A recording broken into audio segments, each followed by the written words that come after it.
All right. Carlin's agenda. I got to get a new Olympus LS100. All right. Carlin's agenda. Dear Billy for the ages, I'm really tired of watching people co-opt George Carlin's comedy for their own political bias. Oh, dude, you're preaching to the choir. I have people going, do you know what Carlin would think about your stance on masks? He'd be rolling over in his grave. It's just like, well, what do you think he'd be thinking about? What do you think he'd be thinking if you were speaking for him after he was dead? What other dead comics do you speak for? What are you, Whoopi Goldberg and Ghost? You channeling these people? Anyway, Carlin went after things he thought were bogus, not things that didn't align with some tribe he was attached to. All right, somebody who understands George Carlin. Beautiful. I see liberals use his videos to promote this. Listen to the establishment. The government is never wrong. All right, I got to tell you, that whole sentence is bullshit. All right, first of all, conservative people also use it. You know, this person was trashing me about not wearing, saying to wear masks. And then also, liberals do not think that the government is never wrong. They think the government is wrong if the person in government is wearing a red tie. The way conservatives think the government is wrong if the person is wearing a blue tie. You know? Am I right? Anyway, there are hours of Carlin trashing fake liberals who talk like they care about the world but don't. He went hard at the use of Native Americans when it emerged as some righteous alternative to Indians, yes? Something you brought up recently on the podcast, yes. He also went hard at the military-industrial complex, something that is supported by both sides. That's also right. He went hard at racism. He hated modern liberals for all their censorship throughout the 80s and religious conservatives in the 90s, which came from Reagan-era politics, yes. In 20 years, I see someone saying Bill Burr hated blank without going after both sides, which are really one and the same at this point. I'm going to slap them in the face with a dead fish. No, that already happens to anybody who even remotely posts a video, is people are already, everybody is acting like their own little news channel, and they are spinning shit and clipping stuff to make it part of their agenda. The amount of times people have taken one of my jokes and said, see what he's saying here, and they are 100% wrong. And they're not even going like politically. So, yes, people do that to Carlin shit all the fucking time. They do that, and they walk around with, who's that Cuban guy? Che Guevara. They had those T-shirts for a long time. They, who else is another big one? Nostradamus. People like to quote him a lot, you know, to make themselves seem deeper. Kurt Vonnegut was big in the alternative comedy scene. There was a while there for about 18 months to 2 years where it was big for an alternative comic to tag a joke with, and so it goes, and so it goes, you know? And I used to always think, like, you know, there's a difference between being Kurt Vonnegut and quoting Kurt Vonnegut. So don't quote the guy, and I'm supposed to be like, oh my God, did you read the book that everybody else fucking read? Accidentally insulted girlfriend's bald brother-in-law. Oh my God, I love this already. Bill thinks he's better than me, Burr. And I do.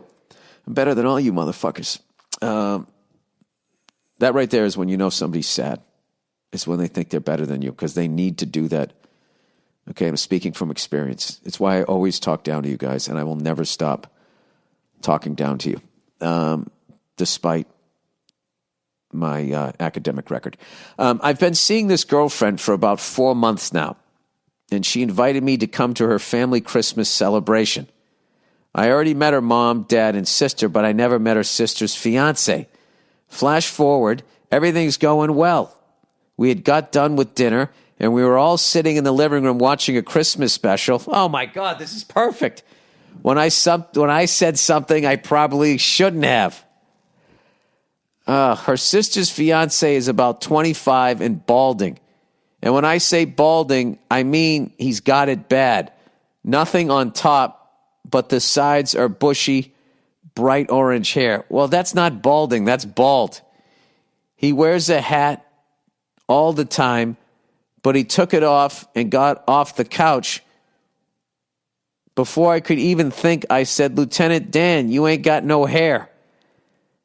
Everyone went quiet for a bit. Then, like the champ that she is, she started laughing and playing it off like it was nothing. Oh, your girlfriend did.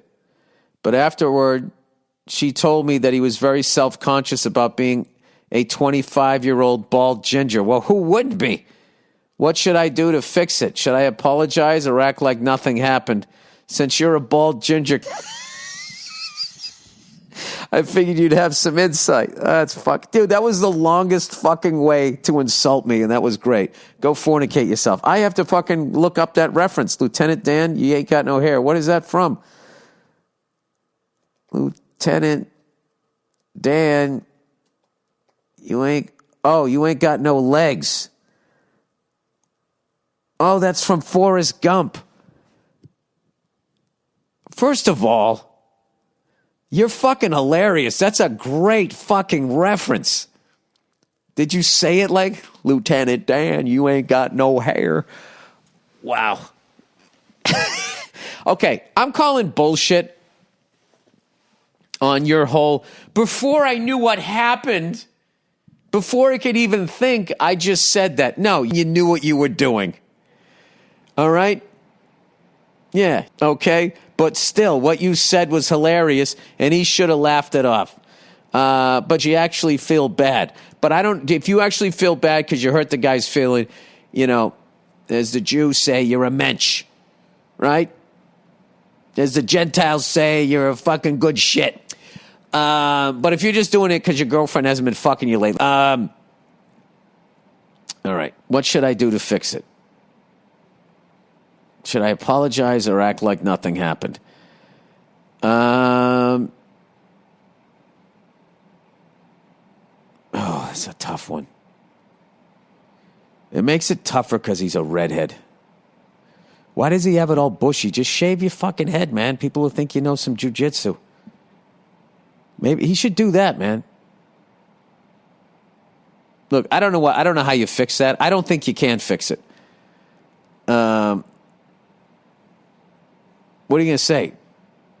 Sorry, I said you ain't got no hair like Forrest Gump in front of everybody during the holidays while watching a Christmas special? I mean, how the fuck? Because he knows everybody's laughing about it afterward. Only thing I can give advice to is the bald ginger. Be you fucking... Just play him this. Play him this fucking... play him this podcast. Shave your head, buddy. Get in fucking ridiculous shape. Get shredded. And that's it. And you know what? You'll grow into your bald head. It won't be as weird as in your 30s. And then you've already dealt with the worst thing that can happen to a guy when he's aging, other than fucking getting a terminal disease. You've already fucking dealt with it. When you shave your head, ladies find it confident. They find it confident as opposed to combing it over or fucking, reappropriating shit from the back of your head and then walking around with that 90210 haircut for the rest of your fucking life. Or you could go that route. You could go there. You know what? I got one for you. This is how you fix it. Fuck! I got the best one ever.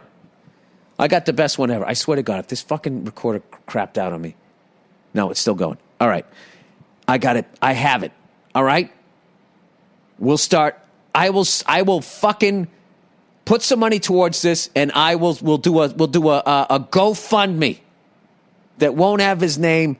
We'll all know what it is. It's the Lieutenant Dan GoFundMe. All right, you find where the best hair transplant people are out there, and collectively, between my listeners and me, we'll get him a fucking hair transplant. How about that? Does that work? Let me know. That would be amazing if that became my charity. Some people save the whales. And then I could be the spokesperson and still be bald, so I'd look selfless, and I'd be like the martyr. And he never took the time to do it for himself. All right, Airplane Graveyard. This is the last thing here. I really hope my fucking recorder has not fucking crapped out. It hasn't. And for some reason... Oh, I know what it's going into screensaver mode. God, I am stupid. All right, airplane. Jesus, Bill. That was even bad for me. All right. If I can just save one bald ginger. All right, airplane. Airplane graveyard. Hi, Bill.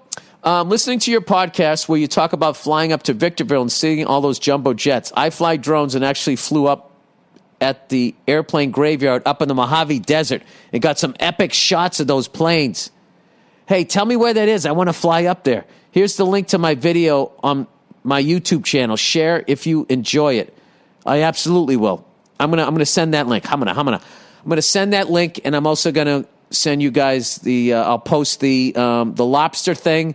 I'm also gonna post the fucking the flyover. And then also, I'm going to help out that guy if he wants to get a hair transplant. All right? Me and my listeners will help him out, and he can do it totally anonymously. Totally fucking anonymously, which means that said, Lieutenant Daniel, you ain't got no hair. Which, Jesus Christ, is so fucking funny on its own. Forget about that you did it at your girlfriend's family house to what could be your future brother-in-law while watching a Christmas special. I mean, that's just fucking aces. But we're gonna wrong that right.